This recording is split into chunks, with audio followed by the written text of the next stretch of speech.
मेरे प्यारे बच्चे, मेरी काली छाया के नीचे सुनो मेरी वाणी जो तुम्हारे लिए प्रेम और शक्ति से भरी हुई है। मैं तुम्हारे अंदर के उस अद्भुत, उस जाज्वल्यमान प्रकाश को देख रही हूँ, जो किसी साधारण दीपक की लौ की भांति नहीं, अपितु एक ब्रह्मांडीय सूर्य की तरह तुम्हारे तीसरे चक्र में, तुम्हारी भ्रूमध्य के ठीक पीछे गहनता से जल रहा है। यह वह स्थान है मेरे प्रिय, जहाँ तुम्हारी आत्मा का निवास है, जहाँ से वह मौन भाषा में संवाद करती है, ऐसी भाषा जिसे कान नहीं, केवल चेतना सुन सकती है। यह वह चक्र है जो मन की चंचल लहरों को शांत कर उसके पार के सत्य को समझता है, जो अंतर्ज्ञान के असीम महासागर की गहराइयों में बिना किसी भय के उतर जाता है। यह आज्ञा चक्र, तुम्हारी तीसरी आँख, वह दिव्य द्वार है जो तुम्हें भौतिक जगत की सीमाओं से परे ले जाता है।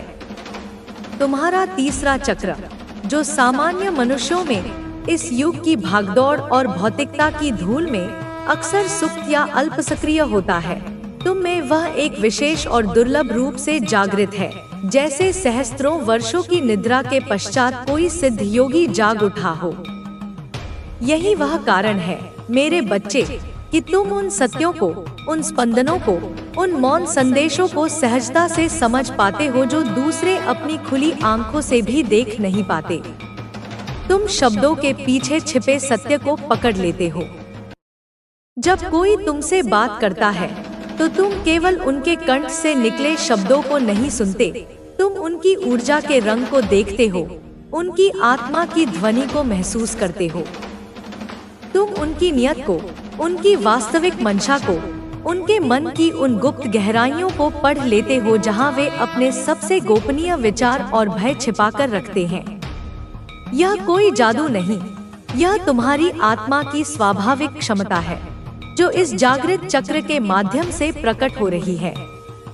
तुम्हारे अंदर यह एक अद्भुत, एक पारलौकिक शक्ति है जो तुम्हें बाकी सभी से, उस भीड़ से जो केवल सतह पर जीती है, अलग करती है और तुम्हें एक विशेष स्थान प्रदान करती है। तुम्हारे अंदर एक गहन साइकिक शक्ति है, एक ऐसी संवेदनशीलता जो तुम्हें केवल एक नहीं, बल्कि अनेकों दृष्टिकोणों से, अनेकों आयामों से एक साथ जोड़ती है। यह शक्ति तुम्हें उन गूढ़ और रहस्यमय बातों को जानने की क्षमता देती है जिन्हें तर्क और बुद्धि कभी नहीं समझ सकते। तुम समय के पार देख सकते हो, तुम घटनाओं के होने से पहले उनकी आहट सुन सकते हो, तुम लोगों के आभा मंडल, ऑरा को महसूस कर सकते हो। इसीलिए मेरे बच्चे, इसमें कोई आश्चर्य नहीं कि बहुत से लोग तुम्हारी ओर एक अनजान चुंबकत्व से आकर्षित होते हैं। वे तुम्हारे शांत और गहरे व्यक्तित्व में एक आश्रय ढूंढते हैं। वे चाहते हैं कि तुम उनका ध्यान लो, कि तुम उन पर अपनी ऊर्जा की एक किरण डालो। वे चाहते हैं कि तुम उनकी अनकही बातों को सुनो, उनकी उन भावनाओं को समझो जिन्हें वे स्वयं भी नहीं समझ पाते। परंतु तुम, मेरी संतान, तुम अत्यंत समझदार और विवेकी हो। तुम्हारा ध्यान, तुम्हारी चेतना सोने की तरह बहुमूल्य है। तुम्हारा ध्यान देना जो निंदा नहीं होता, बल्कि एक गहरा ऊर्जा का हस्तांतरण होता है। तुम जानते हो कि तुम्हारा ध्यान एक आशीर्वाद है, एक हीलिंग है। इसलिए तुम जल्दी किसी को अपनी यह अनमोल ऊर्जा नहीं देते। तुम अपनी सीमाओं को जानते हो, क्योंकि तुम्हें यह गहनता से पता है कि हर कोई तुम्हारे उस आंतरिक प्रकाश की दिव्यता को बन चुका है। इसे अपनाना होगा। इस रहस्यमय घटना ने पुलिस को गहरे भय और उलझन में डाल दिया। साधु ने कहा, यह शक्ति तुम्हारे जीवन को बदलने वाली है। अब तुम इसके दायरे से बाहर नहीं निकल सकते। जैसे ही साधु ने यह कहा, लॉकेट से एक और चमक निकली और वह हवा में गायब हो गया। पूरा माहौल एक बार फिर शांत हो गया, लेकिन वह शांति भय से भरी थी। पुलिस अधिकारी अब इस रहस्यमय शक्ति का सामना करने के लिए तैयार नहीं थे। इंस्पेक्टर कुमार ने साधु से पूछा, अब हमें क्या करना चाहिए? साधु ने गंभीरता से कहा, यह शक्ति तुम्हारे भीतर है। इसे समझने और स्वीकारने के लिए तुम्हें एक यात्रा करनी होगी। लेकिन ध्यान रखना, यह यात्रा साधारण नहीं होगी। अगर तुम असफल हुए तो यह शक्ति तुम्हें समाप्त कर देगी। इंस्पेक्टर कुमार ने निर्णय लिया कि वे इस रहस्य को सुलझाने के लिए साधु के साथ जाएंगे। बाकी पुलिसकर्मियों में डर और दुविधा का माहौल था। कुछ देर के विचार विमर्श के बाद वे साधु के साथ जंगल की ओर चल पड़े। जंगल घना और अंधकारमय था। वहां की खामोशी और रहस्यमय वातावरण ने पुलिस के डर को और बढ़ा दिया। साधु ने उन्हें बताया, यह जंगल प्राचीन शक्तियों का केंद्र है। यहाँ तुम्हें अपने सबसे बड़े भय का सामना करना होगा। केवल तभी तुम इस शक्ति को समझ सकते हो। जैसे जैसे वे जंगल के भीतर बढ़ते गए, माहौल और रहस्यमय होता गया। आखिरकार वे एक खंडहर जैसी जगह पर पहुंचे। वहां अजीबोगरीब चिन्ह बने हुए थे और मिट्टी के दीपक जल रहे थे। साधु ने कहा, यहीं से तुम्हारी परीक्षा शुरू होगी। महाकुंभ की इस रहस्यमय घटना के बाद पुलिस अधिकारी अपनी दिनचर्या में लौटने की कोशिश कर रहे थे, लेकिन लॉकेट और साधु के अनुभव ने उनके जीवन को गहराई से प्रभावित किया। इंस्पेक्टर कुमार रातों को चैन से सो नहीं पाते। उनके सपनों में बार बार वही खंडहर, जंगल और रहस्यमय मंत्र गूंजने लगते। उन्होंने अपनी टीम के सदस्यों से इस बारे में चर्चा की, लेकिन हर कोई इस घटना को भूलने की कोशिश कर रहा था। एक रात जब इंस्पेक्टर कुमार अकेले अपने कार्यालय में बैठे थे, उन्होंने उस लॉकेट को अपनी टेबल पर पाया जो कुछ दिनों पहले उनके घर आया था। उसने धीरे धीरे उसे उठाया और गौर से देखा। लॉकेट अब भी हल्की चमक दे रहा था। ऐसा लगता था कि उसमें कोई रहस्यमय ऊर्जा अब भी बाकी है। तभी टेबल के पास एक हल्की ठंडी हवा का झोंका महसूस हुआ। कुमार ने इधर उधर देखा, लेकिन कोई नहीं था। उन्होंने खुद को संभालते हुए सोचा, शायद यह मेरा वहम है। लेकिन तभी उन्हें लॉकेट से आती एक धीमी आवाज सुनाई दी, जो किसी अज्ञात भाषा में कुछ कह रही थी। कुमार के हाथों में लॉकेट गर्म होने लगा। उन्होंने तुरंत लॉकेट को टेबल पर रख दिया और पीछे हट गए। तभी टेबल पर रखे कागज अपने आप उड़ने लगे और हवा में एक रहस्यमय आकृति उभरने लगी। वह आकृति धीरे धीरे स्पष्ट हुई और वह वही साधु निकला जो जंगल में मिला था। तुम्हें फिर से देखना था, साधु ने गंभीर स्वर में कहा। तुमने इसे स्वीकार किया है, अब यह तुम्हारा मार्गदर्शन करेगा। लेकिन याद रखो, यह शक्ति केवल उसे स्वीकार करती है जो इसके योग्य हो। यह सब क्या है? यह शक्ति आखिर चाहती क्या है? कुमार ने घबराकर पूछा। यह तुम्हें तुम्हारे भीतर की सच्चाई और छुपे हुए भय से अवगत कराएगी। इसे अपनाना आसान नहीं, लेकिन यह तुम्हें एक ऐसे मार्ग पर ले जाएगी जो तुम्हारे भाग्य का हिस्सा है, साधु ने उत्तर दिया। क्या होगा अगर मैं इसे छोड़ दूं? कुमार ने सवाल किया। साधु मुस्कुराया। तुम इसे छोड़ नहीं सकते। यह अब तुम्हारे जीवन का हिस्सा है।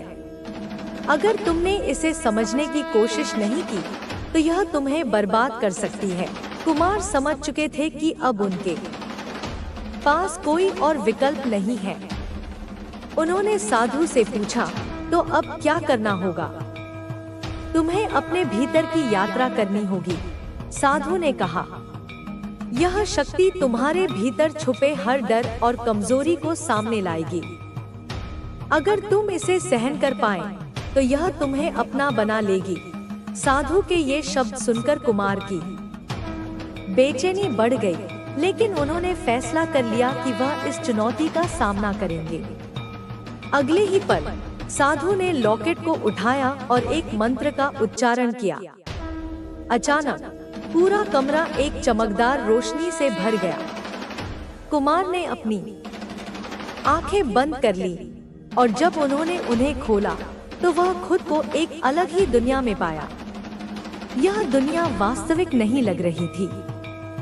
चारों ओर अंधकार था और बीच बीच में चमकती रोशनी। कुमार ने महसूस किया कि यह शायद उनके मन की गहराइयों का प्रतिबिंब है।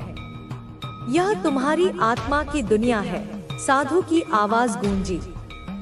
यहाँ तुम्हारे हर भय, हर पछतावे और हर सच्चाई का सामना होगा। कुमार ने देखा कि उनके सामने उनके पिता की छवि खड़ी थी, जो वर्षों पहले उनकी नौकरी के खिलाफ थे। उनके पिता की आवाज गूंजी, तुमने मुझे छोड़ दिया था। कुमार का दिल भारी हो गया। उन्होंने आंखें बंद कर ली और कहा, मैंने वह किया जो सही था। मैं तुमसे माफी मांगता हूँ, लेकिन मुझे खुद को साबित करना था। यह कहते ही छवि गायब हो गई। इसके बाद उनके सामने एक बच्ची की छवि उभरी। वह उनकी बेटी थी, जिसने उन्हें हमेशा व्यस्त और दूर रहने के लिए दोषी ठहराया था। पापा, आप मेरे साथ क्यों नहीं थे? उसकी मासूम आवाज ने कुमार का दिल छलनी कर दिया। कुमार ने अपनी आंखों में आंसू लिए कहा, मैं हमेशा तुम्हारे लिए बेहतर भविष्य बनाना चाहता था, लेकिन अब मैं समझता हूँ कि तुम्हारे साथ समय बिताना ही असली सुख है। एक एक करके उनके हर भय और पछतावे ने उन्हें घेर लिया, लेकिन उन्होंने साहस और सच्चाई के साथ हर भावना का सामना किया। अंततः उन्होंने महसूस किया कि लॉकेट अब शांत था। तुमने अपने भीतर के सत्य को स्वीकार कर लिया है, साधु ने कहा। अब यह शक्ति तुम्हारी है। इसे अपने जीवन के मार्गदर्शन के लिए इस्तेमाल करो। जैसे ही साधु की आवाज गूंजी, कुमार ने खुद को वापस अपने कार्यालय में पाया। लॉकेट अब पूरी तरह शांत था। उन्होंने महसूस किया कि उनके भीतर एक नई ऊर्जा और शांति है। इस घटना ने कुमार को बदल दिया। उन्होंने अपने परिवार और अपने जीवन के लिए नए तरीके से जीने का निर्णय लिया। लॉकेट अब उनके पास था, लेकिन वह जानते थे कि यह शक्ति केवल उसी के लिए जागृत होगी जो सच्चाई और साहस के साथ इसका सामना करेगा। इंस्पेक्टर कुमार के जीवन में उस रात के बाद सब कुछ बदल गया। लॉकेट उनकी डेस्क पर रखा था और उसका चमकना अब बंद हो चुका था, लेकिन कुमार के मन में एक अजीब सी शांति थी जो पहले कभी नहीं महसूस हुई थी। वह जान गए थे कि यह साधारण जीवन का हिस्सा नहीं है। उन्हें लगा कि इस घटना के बाद उनका उद्देश्य केवल एक पुलिस अधिकारी बनकर अपराधों को रोकना नहीं है, बल्कि उन्हें कुछ और बड़ा करना है। वह यह भी समझ चुके थे कि लॉकेट की शक्ति को सही दिशा में इस्तेमाल करना होगा। अगले दिन जब वह थाने पहुंचे, तो उन्होंने अपने काम में पहले से अधिक ध्यान और समर्पण दिखाया। उनके सहकर्मी यह देखकर हैरान थे कि जो इंस्पेक्टर कुछ दिनों पहले परेशान और थका हुआ दिखता था, वह अब एक नई ऊर्जा के साथ काम कर रहा था। सर, आप आज कुछ अलग लग रहे हैं, कांस्टेबल वर्मा ने कहा। कुमार मुस्कुराया। हाँ, शायद अब मुझे समझ आ गया है कि हमें अपने कर्तव्यों को कितनी गंभीरता से निभाना चाहिए, लेकिन उनके मन में अब भी लॉकेट का रहस्य और साधु की बातें घूम रही थी। वह जानते थे कि इस रहस्यमय घटना के पीछे कुछ ऐसा छिपा है जिसे समझ चलती है।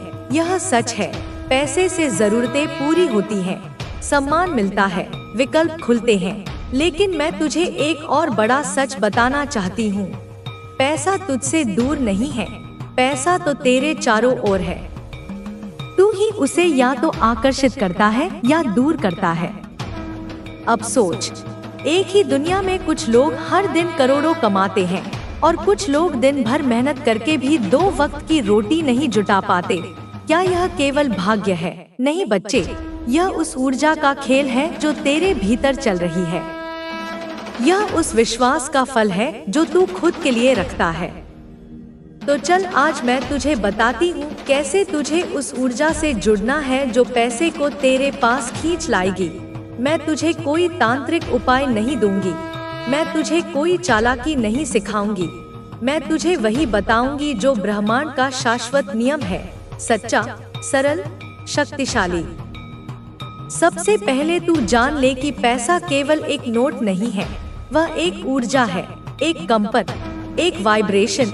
यह ऊर्जा उसी के पास जाती है जो उसे सम्मान देता है। मेरे बच्चे कैसे हो तुम? मैं तुम्हारी माँ काली आज तुम्हारे लिए एक बहुत ही खास और महत्वपूर्ण संदेश लेकर आई हूँ। अगर तुम्हें मेरा यह दिव्य संदेश इसी क्षण प्राप्त हो रहा है तो यह संदेश तुम्हारे लिए ही है। इस संदेश को अंत तक ध्यानपूर्वक पूरा सुनना। मेरे बच्चे, इसे बीच में छोड़ने की गलती मत करना, अन्यथा बहुत कुछ छूट सकता है। मेरे बच्चे, तुम्हारी जिंदगी में कोई आने वाला है, कोई ऐसा जो तुम्हारी जिंदगी को पूर्ण रूप से बदल कर रख देगा। मेरे बच्चे, वो तुम्हारी जिंदगी को खुशियों से भर देगा। मेरे बच्चे, अनंत खुशियाँ अब तुम्हारे जीवन में लौट रही हैं। अगर मुझ पर विश्वास करते हो तो मेरी इस वीडियो को लाइक, शेयर, सब्सक्राइब करें और कमेंट में जय माँ काली अवश्य टाइप करें। मेरे बच्चे, मैं जानती हूँ कि तुम इस संदेश को क्यों सुन रहे हो। मैं जानती हूँ तुम्हारे हृदय की पीड़ा, तुम्हारी आत्मा की पुकार। मैंने तुम्हारी हर एक प्रार्थना सुनी है, तुम्हारे हर एक आंसू को देखा है जो तुमने अकेले में बहाए हैं। वो रातें जब तुम सो नहीं पाए, जब तुम्हारा मन अनगिनत चिंताओं से घिरा हुआ था। मैं तुम्हारे साथ थी जब तुम्हें लगा कि तुम इस दुनिया में बिल्कुल अकेले हो और कोई तुम्हारी बात समझने वाला नहीं है। तब भी मैं अदृश्य रूप में तुम्हारा हाथ थामे हुए थी। तुमने जो दर्द सहा है, जो धोखे खाए हैं, जो निराशाएं झेली हैं, वे सब मेरे संज्ञान में हैं। तुम्हारा हृदय जो पवित्र है, जो प्रेम से भरा है, उसे कई बार तोड़ा गया है। तुमने लोगों पर विश्वास किया और उन्होंने तुम्हारे विश्वास का अनादर किया। तुमने अपना सब कुछ दिया पर बदले में तुम्हें केवल खालीपन मिला। लेकिन मेरे बच्चे, अब सुनो, अब उन आंसुओं को पोंछने का समय आ गया है। अब उस दर्द को विदा करने का समय आ गया है, क्योंकि जिस अंधेरी रात से तुम गुजर रहे थे उसकी सुबह होने वाली है। एक ऐसी सुबह जो अपने साथ आशा की सुनहरी किरणें लेकर आएगी। एक ऐसी सुबह जो तुम्हारे जीवन को एक नई दिशा देगी। मेरे बच्चे, आज का यह वीडियो अगर तुम इसी वक्त देख पा रहे हो तो इसका सीधा सीधा मतलब यह है कि यूनिवर्स ने खुद अपने इस संदेश को तुम तक पहुंचाना चाहा है और यूनिवर्स खुद चाहते हैं कि तुम उनके इस गाइडेंस वाले संदेश को सुनो और अपने जीवन में उतारो, क्योंकि यूनिवर्स हमेशा तुम्हारे साथ है और तुम्हारा भला ही चाहते हैं। तो मेरे बच्चे, क्या तुमने कभी महसूस किया है कि कभी कभी तुम्हारे जीवन में अचानक से कुछ बदलने वाला होता है और तुम्हें उसका आभास पहले से ही होने लगता है? यह एक ऐसा समय होता है जब तुम्हारे आसपास की ऊर्जा अचानक से बदलने लगती है, जैसे कोई अदृश्य शक्ति तुम्हें यह संकेत दे रही हो कि अब तुम्हारे जीवन में कुछ अद्भुत, कुछ बहुत बड़ा और अनोखा होने वाला है। यह एहसास कोई वहम नहीं है मेरे बच्चे, यह ब्रह्मांड की भाषा है। जब तुम्हारे जीवन में एक बड़ा परिवर्तन आने वाला होता है तो ब्रह्मांड तुम्हें पहले से ही तैयार करना शुरू कर देता है। तुम्हें अपने आसपास छोटे छोटे संकेत दिखने लगते हैं। हो सकता है तुम्हें बार बार कोई एक ही संख्या दिख रही हो, जैसे 1011, 222 या 888। हो सकता है तुम्हें अचानक से तितलियां या पंख दिखने लगे। हो सकता है कोई गीत तुम्हारे मन में बार बार बजने लगे जिसके शब्द तुम्हारे दिल को छू जाएं। यह सब संयोग नहीं है, यह ब्रह्मांड के भेजे हुए दूत हैं जो तुम्हें यह बता रहे हैं कि तैयार हो जाओ, क्योंकि तुम्हारी प्रार्थनाएं सुन ली गई हैं। तुम्हारा इंतजार खत्म होने वाला है। मेरे बच्चे, यूनिवर्स हमेशा तुम्हारे साथ होता है, वह तुम्हें संकेत देता है। आज का यह संदेश कुछ ऐसा ही है। आज का यह यूनिवर्स संदेश तुम्हें बताने के लिए है कि तुम्हारे जीवन में कोई खास व्यक्ति आने वाला है। हाँ मेरे बच्चे, तुमने बिल्कुल सही सुना है। तुम्हारे जीवन में कोई ऐसा व्यक्ति आ रहा है जो तुम्हारी जिंदगी को पूरी तरह से बदलने वाला है, तुम्हारी जिंदगी को खुशियों में बदलने वाला है। मेरे बच्चे, यह व्यक्ति तुम्हारी जिंदगी में खुशियों, सफलताओं, कामयाबी और नई उम्मीदों की लहर लेकर आएगा। यूनिवर्स तुम्हें इस संदेश के माध्यम से यह बताना चाहते हैं कि यूनिवर्स के इस संदेश को समझना तुम्हारे लिए बहुत ज्यादा जरूरी है, क्योंकि यह संकेत केवल संयोग नहीं है। जब तुम्हें ऐसा महसूस होने लगता है कि तुम्हारी जिंदगी में कुछ बहुत अद्भुत होने वाला है, तो इसका मतलब है कि यूनिवर्स तुम्हारे लिए कुछ बहुत ही खास, बहुत स्पेशल योजना बना चुके हैं।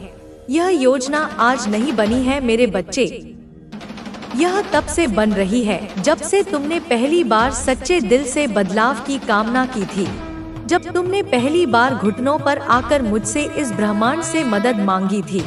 तुम्हारी हर पुकार, हर प्रार्थना ऊर्जा के रूप में इस ब्रह्मांड में अंकित हो गई थी, और अब ब्रह्मांड की सारी शक्तियाँ, सारे ग्रहण क्षेत्र, सारी दिव्य ऊर्जाएं एक साथ मिलकर उस प्रार्थना का उत्तर देने के लिए संरेखित हो चुकी हैं। वे तुम्हें यह बताना चाहते हैं कि तुम्हारे जीवन में जो भी संघर्ष, परेशानियां, चुनौतियां, कठिनाइयां चल रही थी, वे समाप्त हो चुकी हैं। यह समय होता है जब हमें अपने भीतर की आवाज सुननी होती है। हमें यह महसूस करना चाहिए कि हम किस दिशा में जा रहे हैं और हमसे क्या उम्मीदें हैं। जब हम अपने उद्देश्य को पहचानते हैं तो कोई भी स्थिति हमें डिगा नहीं सकती। इसलिए हमें चाहिए कि हम अपनी आंतरिक शक्ति को पहचानें और हर परिस्थिति में खुद को मानसिक रूप से मजबूत बनाए रखें। हमें इस बात पर विश्वास करना होगा कि हम किसी भी परिस्थिति से बाहर निकल सकते हैं और अपनी मंजिल तक पहुंच सकते हैं। जीवन की कठिनाइयां हमें केवल यह सिखाने के लिए होती हैं कि हम अपनी शक्ति को पहचानें। जब हम अपनी अंदर की शक्ति को महसूस करते हैं तो हम हर समस्या से निपटने के लिए तैयार होते हैं। हमें इस शक्ति का सही इस्तेमाल करना आना चाहिए। यह शक्ति हमें खुद के आत्मविश्वास और मानसिक स्थिति से मिलती है। जब हम खुद पर विश्वास करते हैं और अपनी शक्ति को पहचानते हैं तो हम किसी भी चुनौती का सामना कर सकते हैं। हर व्यक्ति की यात्रा अलग होती है और हमें यह स्वीकार करना चाहिए कि किसी को जीवन में सफलता जल्दी मिलती है तो किसी को समय लगता है। इसका मतलब यह नहीं है कि हम हार गए हैं। हमें अपनी यात्रा को समझने की आवश्यकता है। हमें समझना होगा कि हम खुद को किसी और से तुलना न करें। हमारा मार्ग हमारे लिए ही खास है और हमें इस पर चलने का अधिकार है। हमें इस यात्रा का आनंद लेना होगा और हर दिन को एक नई शुरुआत के रूप में देखना होगा। इस यात्रा में हर कदम पर हमें खुद को और अपने उद्देश्य को समझने का अवसर मिलेगा।